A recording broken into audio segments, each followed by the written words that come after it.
Okay then, good morning to one and all. So आप screen पे देख रहे हैं कि आज क्वाड्रेटिक फार्मूला हमें अंडरस्टैंड करना है और इसको कैसे अप्लाई करना है इसे समझना है।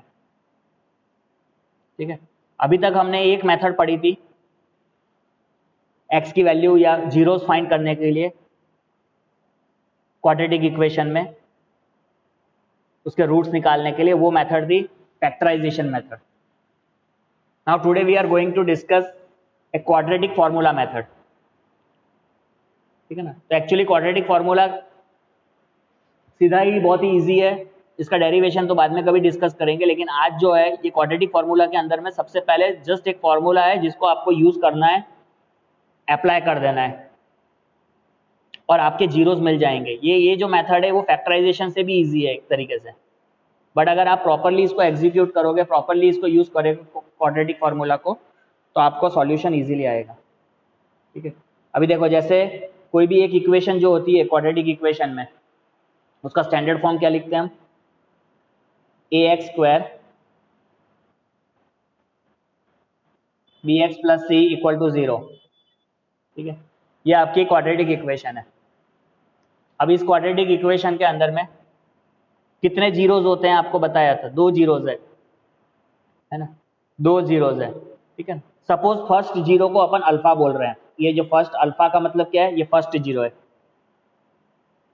ठीक है ना, अल्फा मतलब यहाँ पे फर्स्ट जीरो। तो फर्स्ट जीरो जो अल्फा होगा, इसको आप कैसे क्वाड्रेटिक फार्मूला में, इसको अगर हमें अल्फा की वैल्यू निकालनी है तो हम क्या लिखेंगे? Minus B plus under root D upon 2a। ठीक है, अभी ये डी क्या है ये थोड़ी देर के बाद मैं आपको बताता हूँ। तो इधर माइनस बी क्या है वो आपको समझ में आ गया, कोफिशिएंट है एक्स का। ए क्या है? ए एक्स स्क्वायर का कोफिशिएंट है। और डी क्या है वो अभी हम डिस्कस करेंगे। और अगर यही चीज, अगर सेकंड जीरो जो होता है वो बीटा निकालना है, बीटा, तो बीटा की वैल्यू क्या होगी? Minus B minus under root D upon 2a। ठीक है, तो क्वाड्रेटिक फार्मूला के अंदर में ये दो फार्मूला बस आपको याद रखना है, alpha minus B plus under root D by 2a and beta minus B minus under root D by 2a। ठीक है, अब ये डी क्या है? डी जो टर्म है, ये जो डी आपको बार बार यहाँ पे अभी दोनों फॉर्मूले में मिला है, इसको हम बोलते हैं डिस्क्रिमिनेंट। क्या बोलते हैं?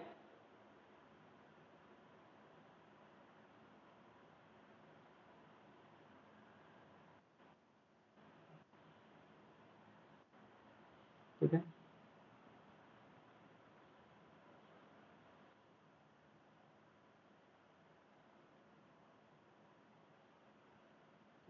That is called discriminant.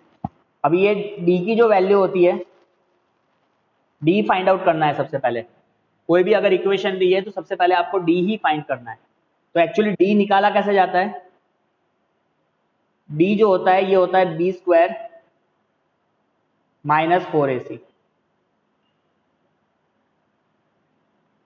D को कैसे निकाला जाएगा? Using this formula B square minus 4ac।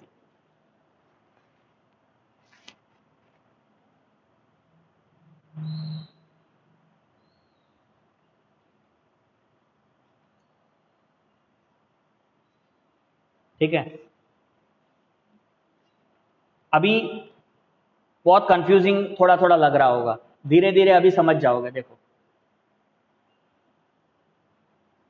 एक दो एग्जांपल्स हम लेंगे तो वहां से आप क्वाड्रेटिक फार्मूला को अप्लाई करना सीख जाएंगे। देखिए फर्स्ट एग्जांपल मैंने अपने मन से यहाँ पे लेता हूँ, एक इक्वेशन ले लेते हैं, X square minus 3x minus 10 equal to 0। ये जो क्वेश्चन है ये एक्सरसाइज 4.2 का फर्स्ट क्वेश्चन था, जिसे हमने सॉल्व किया था फैक्टराइजेशन मेथड से। कौन सी मेथड से किया था? कुछ दिन पहले ही हमने किया था फैक्टराइजेशन मेथड से। हाँ, और ये फैक्टराइजेशन मेथड से जब इसको सॉल्व किया था तो ये -7x प्लस 2x के फॉर्म में मिला था। तो वहां पे x की वैल्यू 7 और x की वैल्यू -2 आई थी। ठीक है, अभी इसी -7 और 2 हमें फाइंड आउट करना है, लेकिन हमें कौन सी मेथड से करना है? क्वाड्रेटिक फार्मूला से। हाँ, ठीक है। तो क्वाड्रेटिक फॉर्मूला में अगर आपको यहाँ पे आप अप्लाई करते हो तो देखो यहाँ पे सबसे पहले ए क्या है मेरा, ए माने जो फर्स्ट टर्म है वो एक्स स्क्वायर का कोफिशिएंट क्या 1 है ना। उसके बाद आप बी लिखेंगे तो यहाँ पे आपको बी क्या दिख रहा है, -3। ठीक है। और इसके बाद आपको सी लिखना है तो सी यहाँ पे क्या है, -10। ठीक है। तो ए भी मिल गया, बी भी मिल गया और सी भी मिल गया। अब क्या फाइंड करने को मैंने बोला, सबसे पहले डी फाइंड करना है, डिस्क्रिमिनेंट। तो यहाँ पे आप डी निकालेंगे, that is B square -4ac। तो यहाँ पे देखिए b की वैल्यू क्या थी, -3 का होल स्क्वायर, -4 इंटू ए क्या है 1 है और c क्या है -10। ठीक है। अभी आप इसको सॉल्व करिए तो देखिए क्या लिखेंगे, -3 का स्क्वायर 9 होता है, नेगेटिव का स्क्वायर पॉजिटिव ही होगा और इधर हो जाएगा minus into minus plus. So plus how much, 10 4 जा मल्टीप्लीकेशन पूरा करोगे, 4 1 जा 4 एंड 4 इंटू 10 40। तो 40 प्लस 9 क्या होगा, 49। क्या होगा 49। 49 निकलने के बाद आपने फॉर्मूला देखा था, अभी हमने थोड़ी देर पहले आपको लिखाया था, alpha minus B plus under root D by 2a और minus B minus under root D by 2a। तो वहां पे सबसे पहले अंडर रूट डी के फॉर्म में है, square root of D, discriminant का स्क्वायर रूट निकालना है। तो इसका स्क्वायर रूट अगर आप निकालोगे 49 का स्क्वायर रूट, तो 49 का स्क्वायर रूट सबको पता है 7 है, तो 7 लिख दीजिए। ठीक है। अब नेक्स्ट स्टेप पे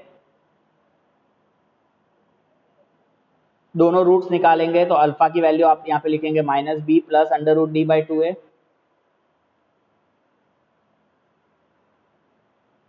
बीटा की वैल्यू आप लिखेंगे -b minus under root D by 2a।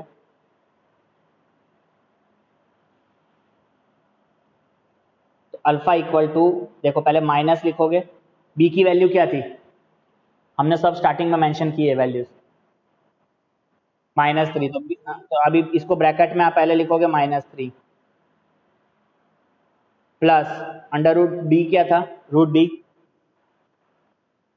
Root 7 नहीं बच्चे, खाली 7, ओनली 7 है ना, अंडर रूट डी की वैल्यू 7 निकली थी, अपॉन 2 इंटू ए क्या था मेरा 1। हाँ। तो अभी देखिए इसकी वैल्यू क्या हो जाएगी, माइनस इंटू माइनस आपका प्लस हो जाएगा, तो 3 प्लस 7 बाई 2, तो 7 प्लस 3 इज 10 बाई 2, 10 बाई 2 5 आ गया। तो अब फैक्टराइजेशन से भी आपने किया था तो आपको x की पहली जो वैल्यू मिली थी वो 5 मिली थी और जो सेकंड वैल्यू थी वो -2 आई थी। ठीक है ना। अब यहाँ पे चेक करेंगे कि इधर -2 आ रहा है कि नहीं आ रहा है, देखो तो इधर ये वापस से वही बीटा लिखा, इधर माइनस, बी की वैल्यू क्या -3, फिर माइनस अंडर रूट डी है, तो माइनस अंडर रूट डी है तो आप क्या लिखेंगे, -7 मल्टीप्लाई 2 इंटू 1। ठीक है। तो यहाँ पे बीटा की वैल्यू क्या हो जाएगी, minus into minus 3, minus into minus plus 3 minus 7 by 2, it's not 4/2, 3 minus 7 -4 होगा, क्या होगा, हाँ, बाकी 7 बड़ा है, 7 के साथ एक साइन माइनस की है तो आपको यहाँ पे -4/2 लिखना है।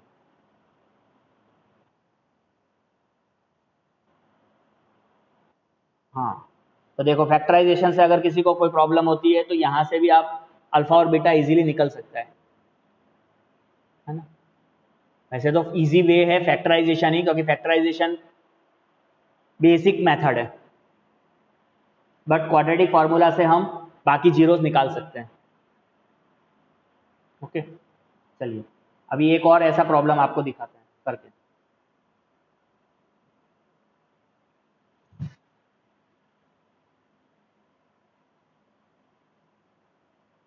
फिर आपको आइडिया आ जाएगा। अब इस क्वेश्चन के अंदर में देख लो, मेरा ए क्या है, ए 2 है। बी की वैल्यू क्या है, 1 है। सी क्या है, ठीक है, ये सारी वैल्यूज आपको मिल गई। 6 नहीं है, -6 है, आपको उसको -6 पढ़ना है। सो अभी सबसे पहला क्या काम करना है, you have to find the discriminant. तो d is equal to B square minus 4ac आप लिखोगे। तो यहाँ पे b की वैल्यू क्या है मेरी, 1 स्क्वायर -4, a की वैल्यू 2 एंड c इज -6। तो 1 स्क्वायर इज 1। अब यहाँ देखिए -4 टू ज़ा -8 हो गया, और -8 इंटू -6 ये कितना पार्ट हो रहा है, +24, +24, ठीक है ना। 6 4 ज़ा 2 ज़ा 48 हो रहा है, 4 2 ज़ा 8 एंड 8 6 ज़ा 48, तो +48। यहाँ पे भी जो d आपको मिल रहा है वो कितना मिल रहा है, d की वैल्यू 49। सो अभी यहाँ पे √d कितना हो गया, 7। आगे बात समझ में, √d तक निकाल लिया। अभी फिर से क्या करना है, सब्स्टिट्यूट करना है। तो अल्फा -b प्लस √d/2a,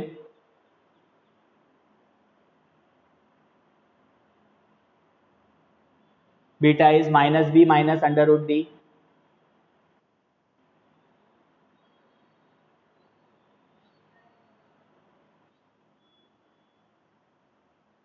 तो माइनस b की वैल्यू क्या थी, b आपका ओनली 1 था,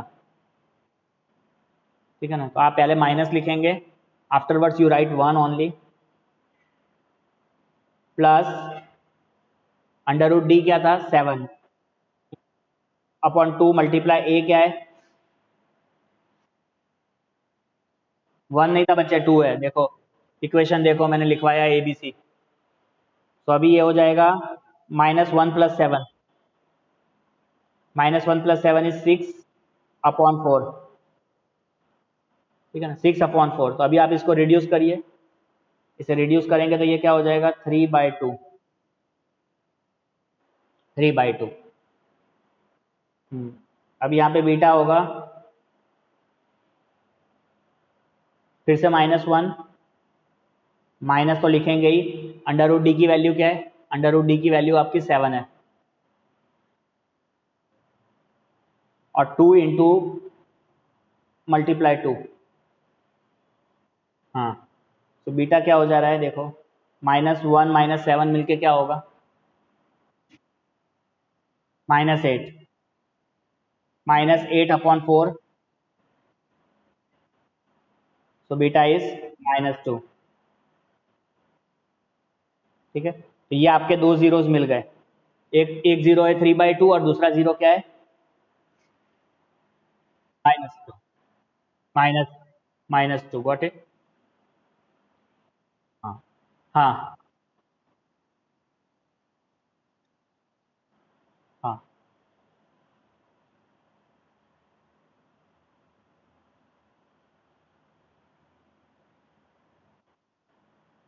हो गया।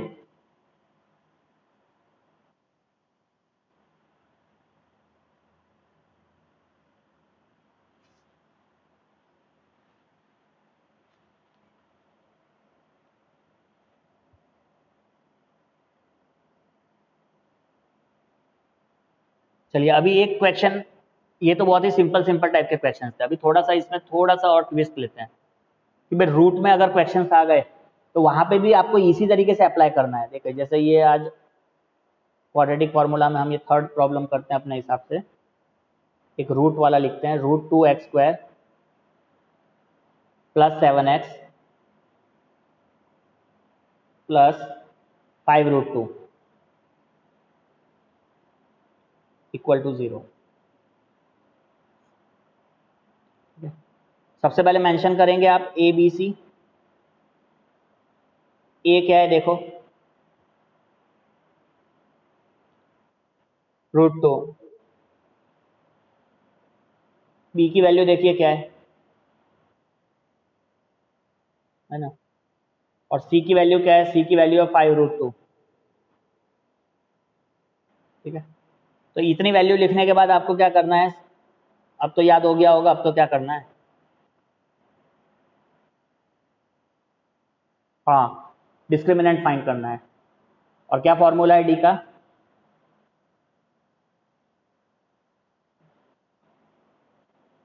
b² - 4ac। इस b की वैल्यू में हमारा हो जाएगा 7², a की वैल्यू है √2 और c क्या था 5√2।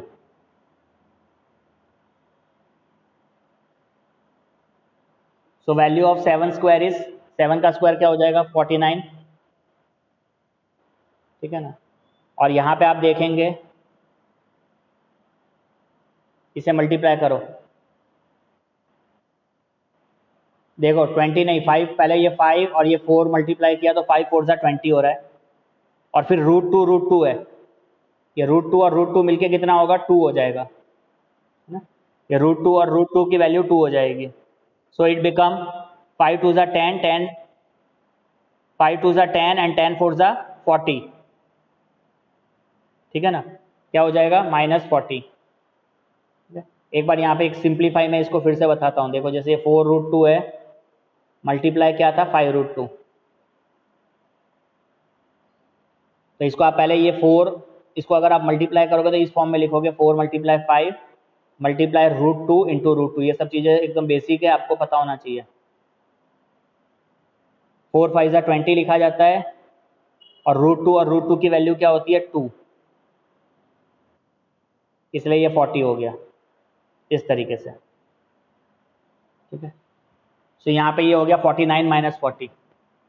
सो 49 - 40 इज हाउ मच, 9। ठीक है, 9 हो गया। अभी आपको अंडर रूट डी फाइंड करना है। So under root D is, square root of D is 9 का स्क्वायर रूट, 9 का स्क्वायर रूट क्या होगा 3, 3। हाँ, यहाँ पे हम जो अंडर रूट डी ले रहे हैं बेटा वो पॉजिटिव ही लेना है। ठीक है, यहाँ पे ये अंडर रूट डी की जो वैल्यू हम निकाल रहे हैं ये हमें पॉजिटिव लेनी है, यहाँ पे हमें उसे नेगेटिव की वैल्यू को नहीं लेना है अंडर रूट डी में। ठीक है, चलिए, तो अभी ये डी हमारा निकल गया। अब फिर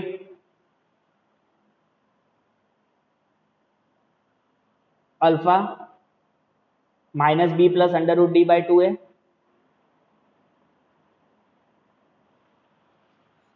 और बीटा की value -b minus under root d/2 है। तो इस इक्वेशन में अगर हम देखेंगे तो यहाँ पे सबसे पहले आपको माइनस तो लिखना ही है। b की वैल्यू क्या थी इसमें मेरी 7 थी only, plus under root D की वैल्यू देखिए 3 ओनली, a की वैल्यू देखिए क्या है root. So now this equation become -7 + 3 क्या होगा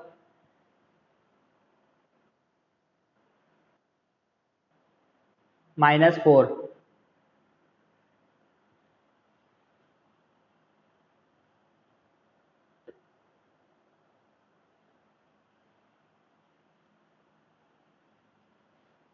ठीक है, तो -4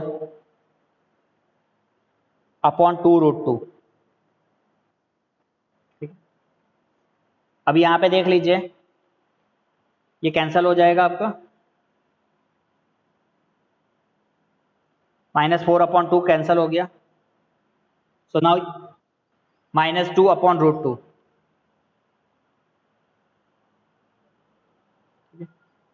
अभी इसको क्या कर सकते हैं, नीचे में अगर √2 नहीं चाहिए मुझे √2 के फॉर्म में, तो इसको रैशनलाइज करेंगे जो आप लोगों ने 9th क्लास में पढ़ा है।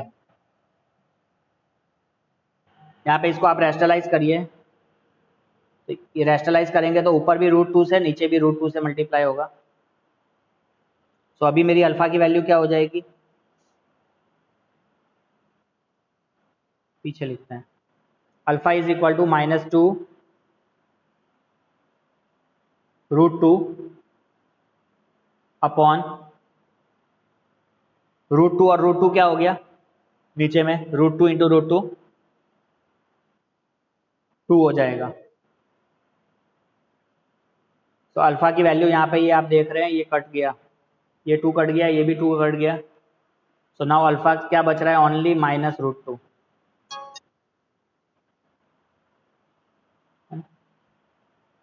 तो अल्फा की वैल्यू एक जीरो से आपको मिल गया। अगर नीचे में अंडर रूट के फॉर्म में छोड़ दिया है तब भी चलेगा, बट अगर नीचे में इरेशनल नंबर है डिनोमिनेटर में तो आप उसको रैशनलाइज करके डिनोमिनेटर को रैशनलाइज कर लो, ठीक है। अब जब हम बीटा फाइंड करेंगे,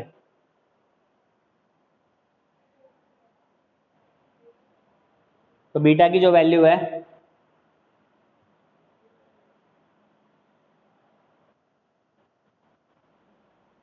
माइनस बी की वैल्यू क्या है 7, फिर माइनस अंडर रूट -3 अपॉन क्या लिखा जाएगा 2√2। सो मेरे लिए बीटा क्या हो जाएगा, -7 -3 इज -10/2√2, ठीक है। सो बीटा की वैल्यू अभी यहाँ पे ये रिड्यूस करोगे,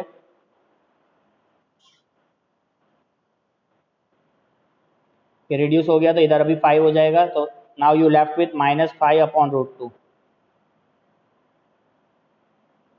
ठीक है, -5/√2। अभी इस √2 को रैशनलाइज करना है तो करेंगे। तो यहाँ पे जो बीटा था मेरा -5/√2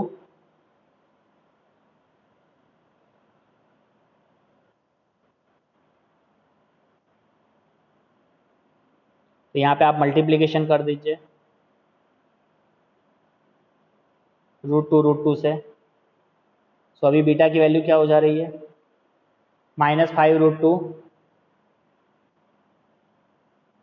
अपॉन नीचे में √2 की वैल्यू 2 हो गई। सो बीटा की वैल्यू को हम लिख सकते हैं -5√2/2 भी लिख सकते हैं, ठीक है। नहीं तो आप इसको खाली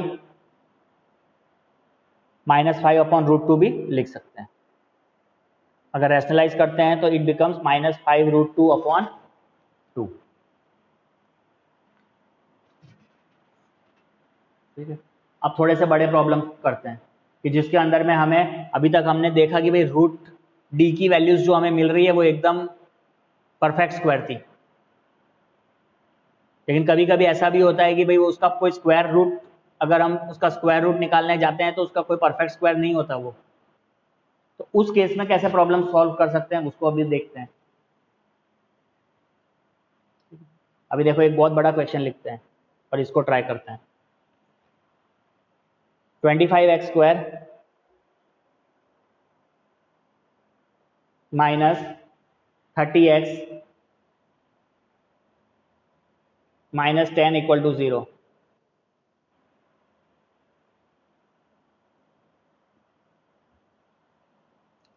इस केस में आप देख लीजिए a की वैल्यू क्या है,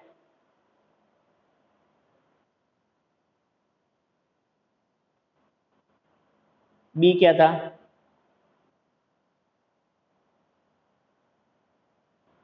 और c की वैल्यू है -10,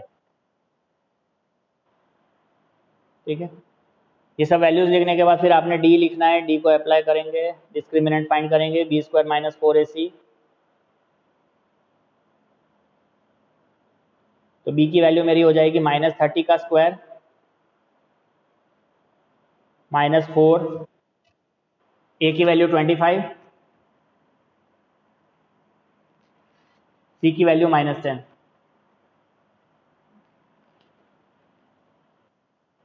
हाँ, तो यहाँ पे हाँ -10। तो अभी यहाँ पे -30 का जो स्क्वायर होगा वो होगा 900, -30 का जो स्क्वायर होगा वो पॉजिटिव हो जाएगा, माइनस का कोई भी अगर आप स्क्वायर निकालोगे तो minus into minus become positive plus. अब यहाँ पे देखिए क्या हो रहा है ये, यहाँ पे ये -4 इंटू 25 इज -100 और minus into minus again it become plus, 2 bar minus minus है ना। 25 4 100, 100 इंटू 10 इज 1000 प्लस 1000।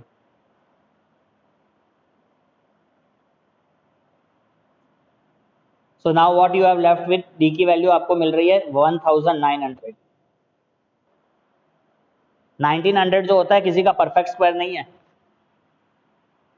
इसका स्क्वायर रूट हम डायरेक्ट नहीं निकाल पाएंगे, स्क्वायर रूट निकालोगे तो डेसिमल में वैल्यू जाएगी, it is not a perfect square. तो अभी इसको लिखने का कैसे तरीका होता है, अगर कभी परफेक्ट स्क्वायर नहीं मिलता है तो वो थोड़ा सीखो, ठीक है, ये टेक्निक सब सीख लो एक बार। सबसे पहले 1900 का आप फैक्टराइज करो। सो 2 के टेबल से अगर आप 1900 को डिवाइड करेंगे तो कितना आएगा, कितना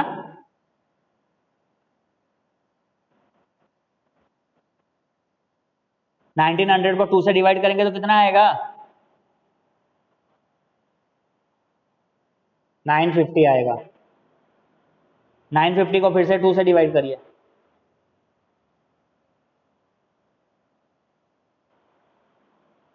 475। 475 आएगा कि 425 आएगा, कि 475 ही ठीक है, 475 करेक्ट है। ओके चलिए 475 अभी 2 से डिवाइड नहीं होगा, 5 से डिवाइड होगा, 5 से डिवाइड होगा 475, देखिए कितना आएगा,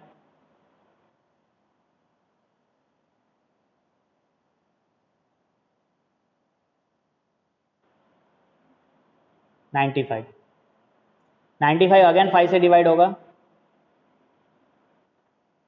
19। अब 19 आगे किसी से जाना नहीं है, ये 19 आपका रुक गया यहीं पे, ठीक है। अब लास्ट ईयर आपने सर्च चैप्टर फर्स्ट जो था 9th क्लास का, उसके अंदर में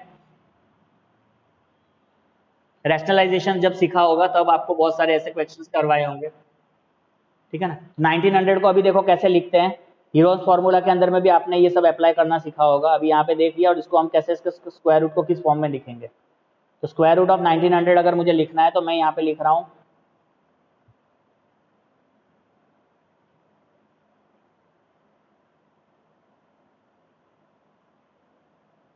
2 मल्टीप्लाई 5 मल्टीप्लाई 5 मल्टीप्लाई 19, ठीक है। इतनी बात समझ में आ गई ना। क्या किया मैंने, जब मुझे परफेक्ट स्क्वायर नहीं मिलेगा तो मैं क्या करूंगा, उसको फैक्टराइज करूंगा, ठीक है। फैक्टराइज करके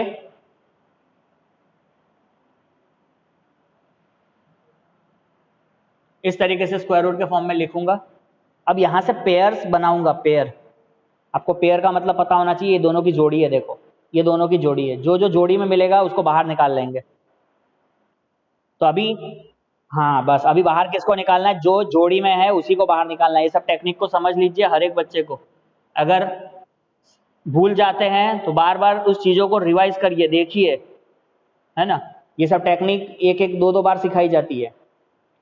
सो अभी ये 2 और 5 आपने बाहर निकाल दिया, ये सब चीज़ें हमने 9th में भी पढ़ी है, 8th में भी पढ़ी है।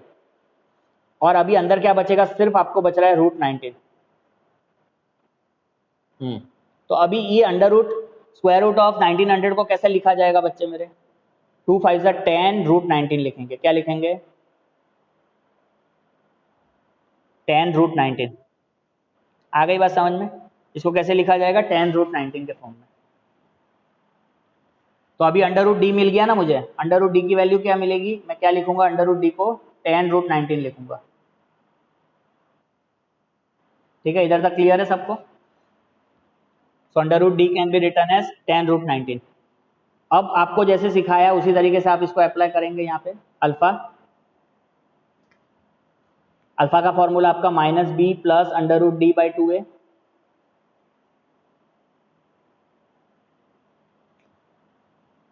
तो यहाँ पे अल्फा की जो मेरी वैल्यू हो जाएगी वो होगी माइनस बी, क्या था मेरा जल्दी से देखो, हाँ, क्वेश्चन में -30 था।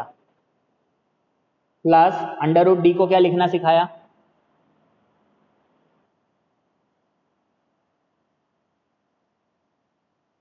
√19 अपॉन 2 मल्टीप्लाई ए क्या था? 25।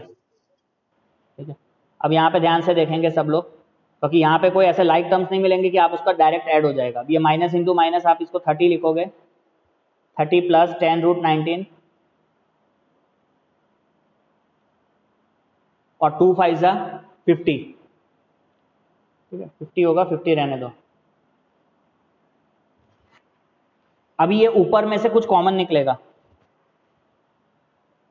इसमें से कुछ कॉमन निकलेगा। कॉमन क्या निकलेगा देखो,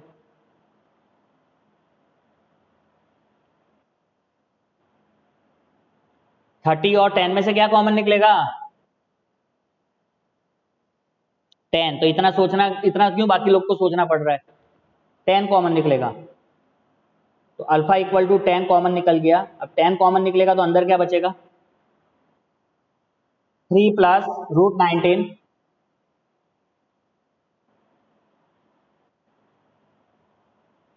अपॉन 50। ठीक है, और यहाँ पे ये देखिए, ये 0 और ये 0 कैंसिल हो गया, है ना। सो नाउ यू, आपको अल्फा क्या बच रहा है? अल्फा आपको बच रहा है 3 plus √19/5।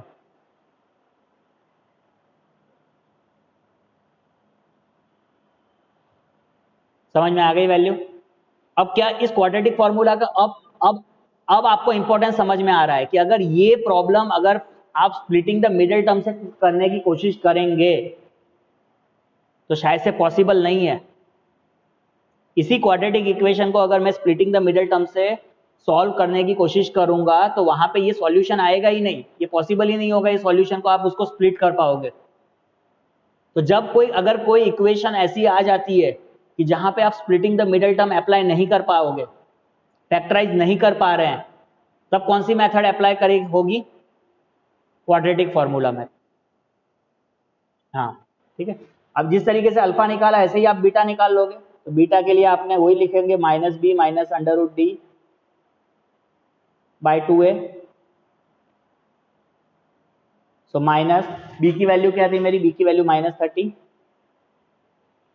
Then minus under root D की वैल्यू क्या हमने लिखी थी बच्चे? 10√19 अपॉन 2 मल्टीप्लाई 25। ठीक है, तो यहाँ पे मैं बीटा की वैल्यू अगर मैं लिखूंगा तो बीटा की वैल्यू हो जाएगी मेरी minus into minus +30 minus 10√19 upon 25 two ज़ा 50। हाँ, अब इसमें से कॉमन देखो फटाफट, 10 कॉमन आएगा, 10 कॉमन आएगा, और यहाँ पे बचेगा 3 माइनस √19/50।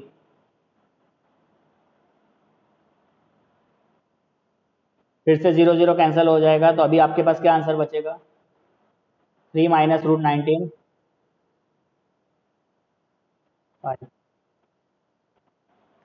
आ गई बात समझ में?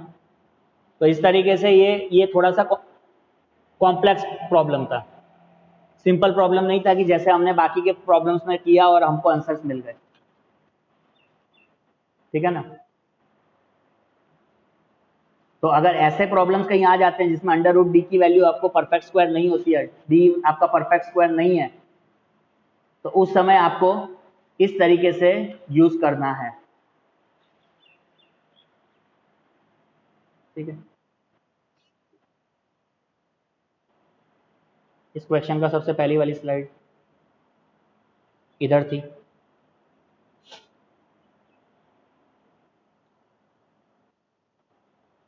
हो गया?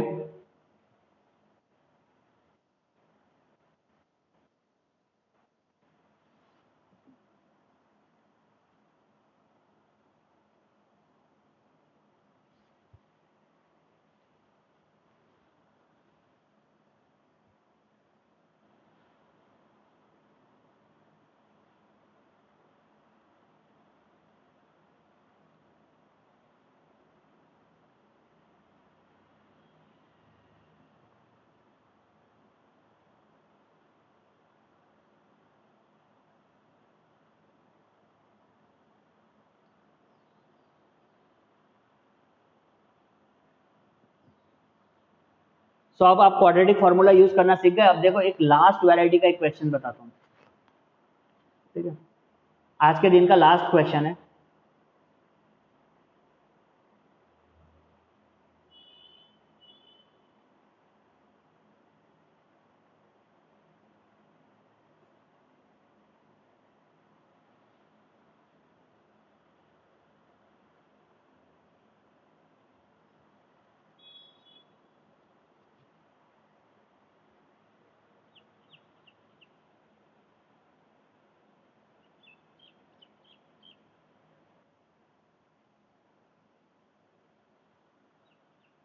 सबसे पहले ए फाइंड आउट कर लो।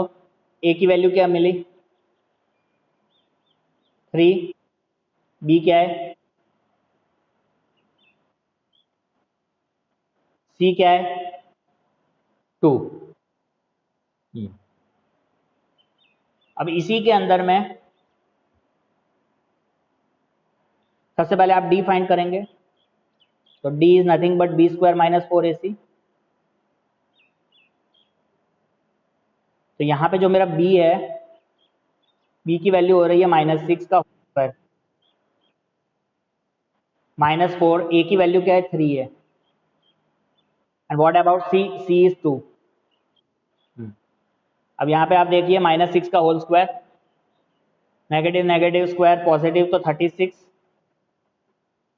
-4 3 ज़ा 12 एंड 12 2 ज़ा 24।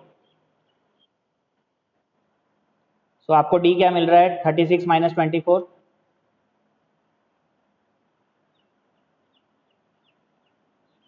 12। 36 - 24 इज 12। सो अभी डी की जो वैल्यू है वो 12 आ गई। लेकिन 12 जो होता है वो क्या है? परफेक्ट स्क्वायर नहीं है। फिर से वही अभी जो हमने प्रॉब्लम स्टार्ट किया था कि भाई 12 किसी का स्क्वायर नहीं है ना, किसी भी नंबर का स्क्वायर 12 नहीं है।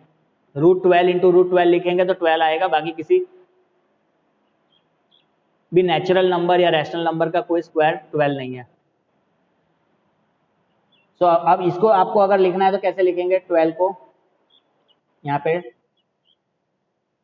हाँ, सबसे पहले तो फैक्टराइज, ठीक है ना। एक मेथड और आपको बता रहे हैं, देखो ये इसको आप सबसे पहले फैक्टराइज कर रहे हो तो 2 की वैल्यू 6, यहाँ पे 2 3 3 1। सो अभी यहाँ पे √12 लिखा, और सबसे पहले आपको क्या लिख देना है पूरा इसके फैक्टर्स, तो 2 × 2 × 3। हाँ, अभी यहाँ पे देखिए क्या आपको मिल रहा है, पेयर में क्या बाहर आएगा? सिर्फ 2 आएगा, 2√3, है ना।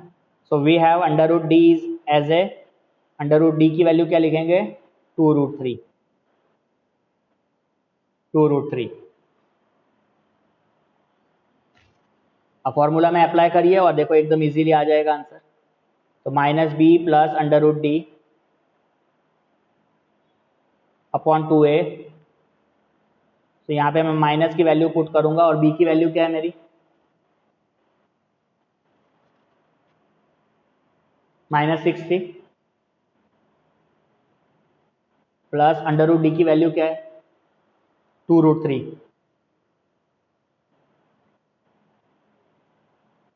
2 को मल्टीप्लाई a के साथ करेंगे तो a क्या था? 3 था।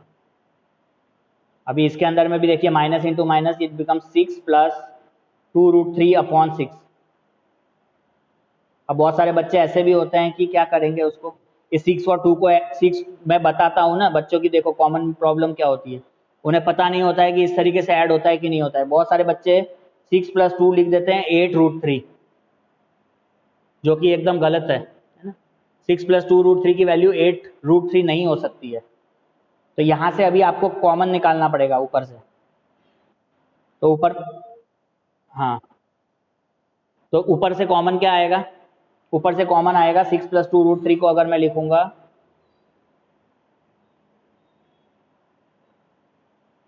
अपॉन 6, तो ऊपर से जो कॉमन वैल्यू आएगी वो आएगी 2।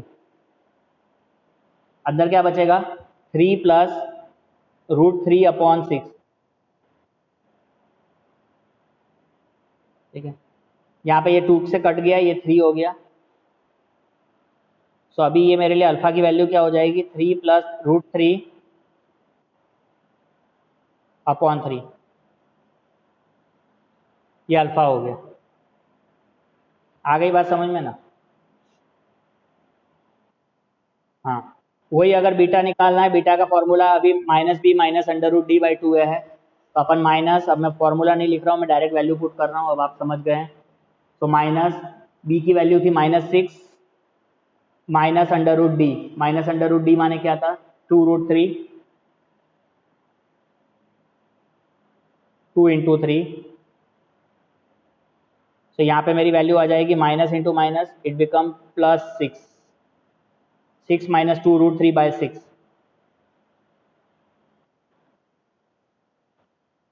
हाँ, तो इसमें से कॉमन निकाल लीजिए, इसमें से कॉमन फिर से 2 आएगा, अंदर बचेगा 3 माइनस √3 अपॉन 6, और यहाँ से ये कैंसलेशन हो जाएगा इसका,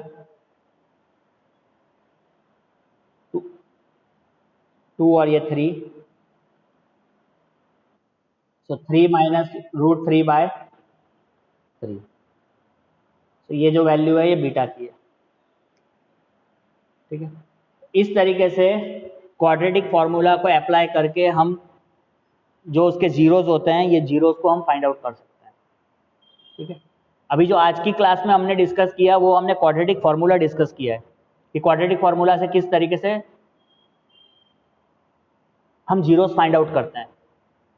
कल की क्लास हमारी और भी ज़्यादा इंपॉर्टेंट है, इससे एग्जामिनेशन पॉइंट ऑफ व्यू से तो इंपॉर्टेंट है ही, उसमें हम नेचर ऑफ रूट्स डिस्कस करेंगे। ये जो आपके रूट्स निकल रहे हैं, इसका नेचर कैसा है, और नेचर ऑफ रूट्स जो होता है वो डिस्क्रिमिनेंट पर डिपेंड करता है। अगर डिस्क्रिमिनेंट की वैल्यू 0 आती है तो रूट्स आपके इक्वल होते हैं, रियल होते हैं। डी की वैल्यू अगर आपको ग्रेटर देन 0 मिलती है तो रूट्स आपके रियल एंड डिस्टिंक्ट होते हैं, और डी की वैल्यू अगर लेस देन 0 आती है तो वहाँ पे real roots does not exist, real roots वहाँ पे पॉसिबल नहीं होते। तो इन सब चीज़ों को जो बहुत ही इंपॉर्टेंट है, नेचर ऑफ रूट्स और finding the value of K for equal and real roots and other condition के लिए हम कल की क्लास में डिस्कस करेंगे, ठीक है। तो टिल देन आप अच्छे से प्रैक्टिस करिए। Thank you.